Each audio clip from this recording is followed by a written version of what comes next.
चलिए देखिए, 57 से हम लोग 68 तक सवाल को देखेंगे।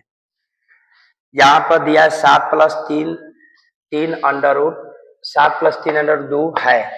तो देखिए ए पर में है या अपर में, तो दोनों का संग्रह क्या होगा? अपर में का कौन, इनमें कौन पर में है? तो देखिए ए अपर में है, ए भी अपर में, ए भी है, तो यही है आपका पर में।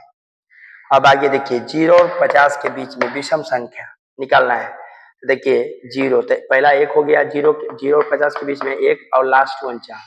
तो अभी देखिए यहाँ से हमको विषम चाहिए, क्या चाहिए? विषम। तो यहाँ से पहले का विषम 1, दूसर का 3, दूसर उसके बाद तीसर का 5।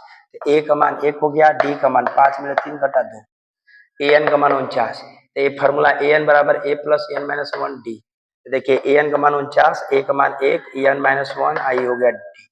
तो देखिए प्लस इधर आया तो माइनस, एन माइनस 1 यहाँ आ गया 2। ठीक है, तो अब देखिए यहाँ पर हम क्या करेंगे? 5, 5, 15 और 20 का आपको लॉस है, और इसका उत्तर कितना हुआ? 49। इससे घटाए, सॉरी इसको हम कंप्लीट नहीं किए थे, यहीं से यहाँ आ गए थे। जबकि 49 में एक घटेगा तो 48, इससे गुणा किए तो 2 n माइनस 2, तो ये माइनस 2 को इधर लाए तो ये हो जाएगा कितना? 48 और 2 जोड़ दिए तो ये हो गया 50, ये 2 तो 2 से काट दिए 25। अब यहाँ पर आएंगे, इसको हम इसके वैल्यू में, इसको यहाँ तक समझा के हम इसमें आ गए। यहाँ पर थोड़ा सा आपको समझना होगा, यहाँ से फिर यहाँ पर देखना है।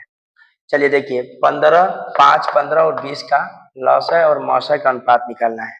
तो देखिए यहाँ पर है क्या? 5 को 1 गुणे 5, 15 को 3 गुणे 5, 20 को 2 गुणे 2 गुणे 5। तो तीनों में जो मिला एलसीएम। अब एलसीएम यहाँ पर निकालना है, तो जो तीनों में मिला वो फिर 3 लिखे, फिर 2 गुणे 2 लिखे।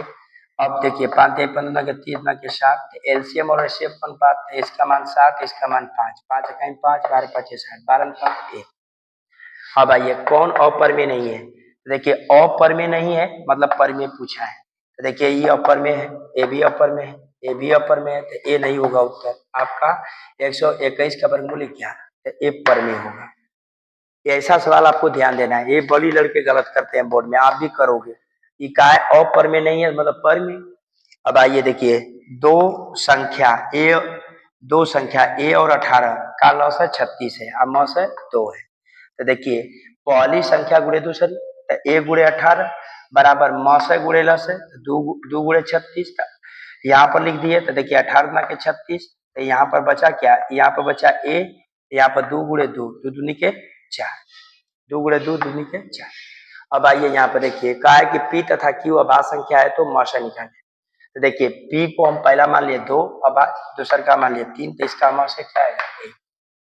ऐसा लड़का भी कंफ्यूज करता है कि पी और क्यू का कैसे निकलेगा, तो ऐसा बात नहीं है, अभाज्य संख्या रख के निकाल लेंगे। अब देखिए सबसे छोटी अभाज्य संख्या और सबसे बड़ी भाज्य संख्या का गुणनफल। तो देखिए छोटी अभाज्य संख्या 2, अभाज्य संख्या 4, 2 गुणे 4 बराबर 8। अब आइए कौन अभाज्य है? तो देखिए 29 है, क्योंकि 29 अपने से कटेगा, बाकी ये 5 25 से कटेगा, ये 2 4 8 16 से कटेगा, 15 3 5 15 से कटेगा, तो हमारा उत्तर ए होगा। अब आइए यहाँ पर इसको है यानी इसका रूप पूछा है, एक पूर्णांक है, पर में है, प्राकृत है, अपर में है। तो देखिए 3 इतना कम लिखेंगे, 3 2 7, ए वाला घटा देंगे, 2 अंक पर एक रिंग है तो 2 गुना घटाए इसमें से तो 324, बटा में 99, इसको काट दिए 1008 बटा में 33, 1008 को काटे तो 36 बटा में 11, ई पर में।